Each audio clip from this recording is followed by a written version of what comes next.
Јас сум детето Лисија. Живеам длабоко во ошемната шума. Скриен сум од светот за кој не знам ништо. Како Марко.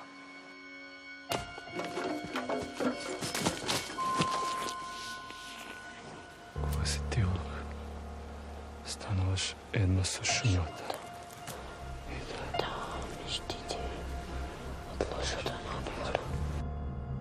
Ошемната шума често ме раскажува за самовилата. Мајка имаш?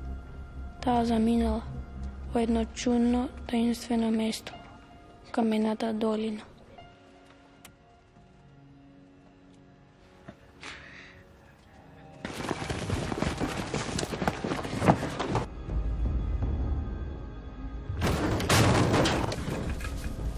Си ги видел лошите? Јас сум тоа.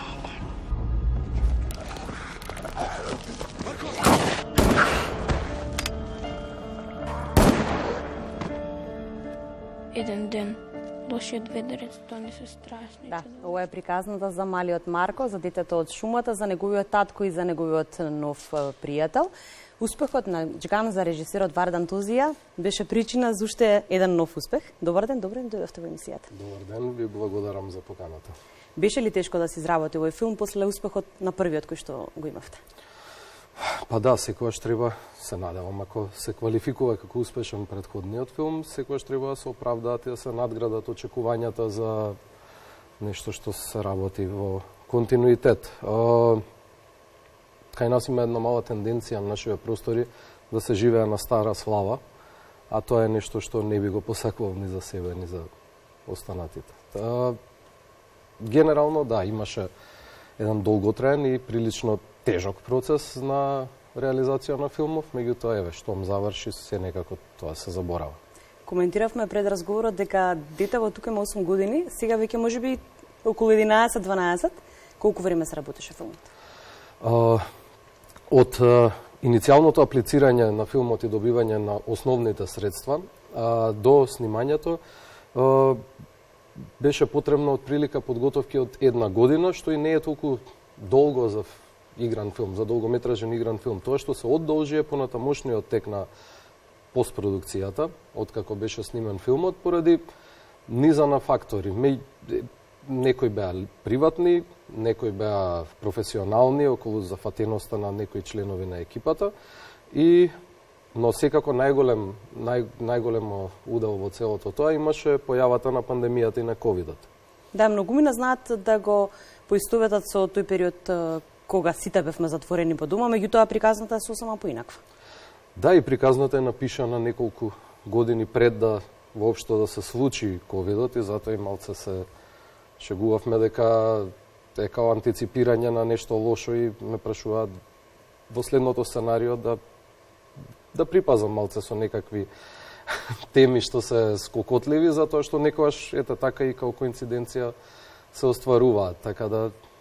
Филмот се вика Ма, како дојдовте до името? Или М, кој како милува да го каже?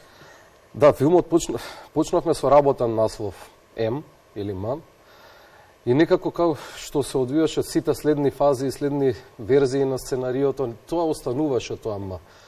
Во еден момент, затоа што бевме на одредена бројка на меѓународни работилници, сесии, каде што го презентиравме и промовиравме филмот, свативме дека е више као на некој начин препознатлив по тоа име и решивме доколку не дојдеме до некој спектакуларен наслов, што на сите ќе ни се допадне, консензуално, на нашите партнери, на мене, на продуцентот, тогаш ќе остане. И секако дека не дојдовме до таков наслов, затоа што, барем за мене, тоа е една од најтешките работи во филм. Снимане на повеќе локации во Зимјева, можеби највпечатлив дел е оној во шумата, како што споминавме и на почетокот, Марко е изгубен никаде во шумата. Да. Тоа се шумите на Пелистер, со голема поддршка од тамошната ренџерска служба. Го завршивме снимањето, кое што не беше нималку лесно, затоа што бевме буквално влезени длабоко во шумата. Тоа што е визуелно фасцинантно за мене во тие шуми е дека, за разлика од најголем дел од шумите низ нашите планини, таму тие молики и бескрајно море од папрати даваат една посебна атмосфера, која што дури изгледа екзотично и за по јужни тропски земји и така натаму. Значи има една бајковитост во таа цела планина.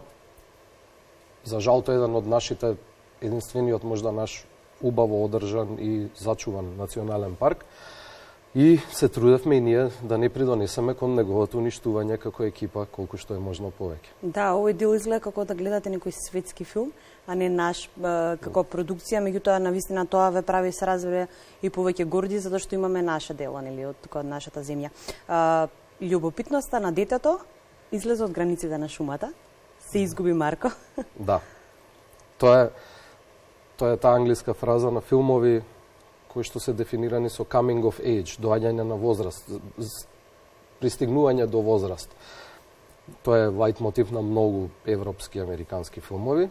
Тоа значи дека секогаш се менува состојбата на протагонистот затоа што нешто дознава, расте, созрева и го продолжува својот пат и покрај препреките. Така и Марко, малото дете кое што живееше во тие забранети во рамките на дозволената зона во шумата, љубопитноста секако дека го тера да излезе и да види што има за неговите тие имагинарни граници, наметнати од суровиот и заштитнички татко. Се појавиле некои животни во шумата? Имаше една интересна случка која вртеше дека се појавила некоја мечка за време на некој сет? Се појави, да, мислам, се појави мечка, се појавија диви свињи, еден член беше каснат од змија и не знам, веројатно имаше уште забавни ситуации, меѓутоа тоа е тоа, ние сме им гости таму на животните, како што реков, паркот е супер сочуван и таму има премногу. Да, и авантура за секој режисер се разбира. Да. Која е целокупната екипа која работеше на овој филм? Како мислите, целокупната? Филмот е македонско, француска, луксембуршка, хрватска, косовска копродукција. Значи, има и поддршка од уште неколку земји, меѓутоа таа е добиена на ниво на грантови од некои работилници и фестивали. Тоа е една доста шарена екипа која што учествуваше од почетокот низ целиот процес на филмот, меѓутоа некако филмаџиите секогаш наоѓаат брзо заеднички јазик, не постојат никакви бариери, дали етнички, верски, јазични нема, тоа секогаш некако да, кога има една единствена цел за добар производ. Се склопува, сите работат на таа цел, фокусирани се и успева, така што многу сум среќен дека успеавме да го интернационализираме тој наш тим за да стигнеме до оваа цел. Да, одлична беше екипата на актери и тука ќе го споменеме повторно на главниот лик, малиот Марко. Тешко ли беше да се одбере, колку време се бараше ликот на Марко? Да, се бараше прилично долго, знаеш, се бараше, мислам, без малку половина година. Почнавме со општи кастинзи низ училишта низ земјава. И полека бројот се редуцираше од кругови во кругови, се намалуваше бројот и на крај останаа десетина деца што стварно покажа исклучителен талент. Беше одбран Матеј Сиваков се вика малиот протагонист. Повторно М. Да, повторно М, секако. И меѓутоа во еден момент тој одби. Свати, иако имаше 7,5 години, свати што значи снимање, дека тоа не е баш така и дека ќе го изгуби летото. За понатаму да после 2 недели да седнеме на состанок, ние двајца, родителите ми рекоа преговарајте со него као возрасен човек, тој си е свој. Не можеме ние да му наметнеме ништо, преговаравме и тогаш прифати. Да, татко во филмот му е феноменалниот Сашко Коцев. Да, Сашко е, мислам, немам више зборови да употребам за неговите професионални, меѓутоа и човечки квалитети. Така што во старт знаевме дека соработката ќе оди безпрекорно. Сашко е посветен, работевме на таа трансформација на овој лик, да најдеме некои мрачни простори во него, да се трансформира на еден начин што можеби до сега немал прилика да го покаже на да, лесно е кога навистина имаш талент. Светот ја губи хуманост. Ова некако ми падна во очи кога читав една рецензија за вашиот филм. Да, тоа рецензија на наш колега тука од Македонска телевизија. Да, добро. Светот ја губи хуманоста. Иако се работи за некаков жанр фантастика, секогаш тие теми почиваат врз нешто што веројатно авторот го чувствува во моментот. Значи, тоа е некоја проекција, некоја визија на авторот за каков свет би можело да не затекне во нашата блиска иднина, доколку очекориме овој самоуништувачки пат. Хуманоста е нешто што мислам дека полека згаснува. Луѓето немаат доволно време да покажат хуманост, да бидат емпатични, затоа што премногу сме соочени со, прво да речеме, понижување и деградација во секојдневниот живот ни живењето во оваа земја.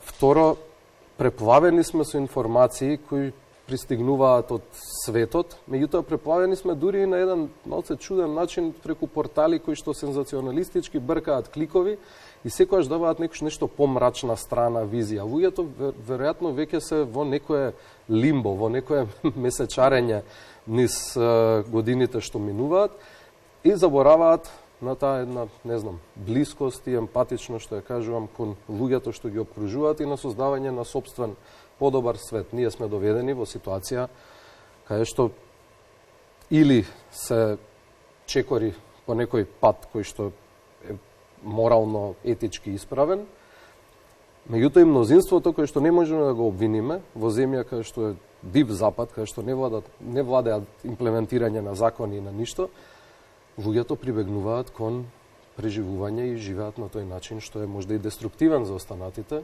меѓутоа за нивниот најтесен круг е добар. Така. Филмот веќе беше представен на скопската публика, меѓутоа наесен веќе премиера, односно за сите оние кои што нема можност да бидат дел од Синедес. Да. Со нетрпение чекам таа премиера. Прекрасна беше премиерата на Синедес. Меѓутоа, секогаш пред да почне киноприкажувањето, постои една друга позитивна трема и очекување. Киноприкажувањето и таа втора, условно кажана, премиера, ќе биде на 4 или 5 октомври. Филмот ќе започне да се прикажува во Синеплекс, потоа ќе патува или напоредно, не ги знам точно плановите на продуцентите, ќе патува напоредно низ повеќе градови низ Република Македонија, каде што тоа може да каде што има технички услови за таква нешто. Го споменавме на почетокот филмот Џган. Очекувате ли овој филм да го надмине, да има поголем успех од него? Па не знам што значи успех, сега тоа се има неколку такви мерила. Едното е фестивалски. Не би знал затоа што не ги разбирам до крај фестивалските вкусови и мислите на тие селектори, затоа што тоа најчесто не се луѓе од филмски кругови. Тоа се луѓе што завршиле, не знам, родови студии или нешто. Нив оценките им се можда малку поразлични во главата, или филозофски факултети, на друг начин толкуваат, така да уште не знам. А погледаност мислам дека ќе го надмине, иако за жал бројот на кина е толкав кај на што ние можеме единствено да се надеваме дека некако ќе заживее и тој сегмент од културата кај нас, али добре што па во неколку града, од друга страна, преку европски фондови и донации се отворени неколку пристојни кина, како во Штип, во Крива Паланка, и таму луѓето можат некако да се допре до тамошната публика преку... Да, и убави си они кинопроекции на отворено, каде што нели на едно место се собираат млади луѓе. Да. Кога се е готово, ви досадува ли повторно и повторно да го гледате филмот, затоа што долг е процесот на снимање, на монтажа, подоцна на постпродукција на истиот? Апсолутно, не ми е досадано, него више ми предизвикува и некоја мачнина. Дури од премиерата излегов, затоа што иако е на големо платно, и не сум имал толку прилики да го гледам, иако сме имале тест проекции во кино, значи не може више, не проаѓа низ мене. После толку стотици пати прегледување на филмот, ротирање на сцените, испробување нови варијанти, стварно више немам, го знам наизуст, ќе го знам, тоа е секојаш останато како импринт во сеќавање и не постои начин да се заборави ниту еден кадар после тоа. На секој да му повторуваат 300 пати иста работа. Да. Сакате ли критика, ве поттикнува ли за поголем успех понатаму? Да, апсолутно. Мислам, пак зборувам од една позиција на неутрален гледач во една мала средина, каде што критиката многу тешко се прифаќа, затоа што се базира на некој таков смешен пиар во една средина кај што има, не знам, 1,5 – 2 милиони луѓе за да се гради култ околу себе.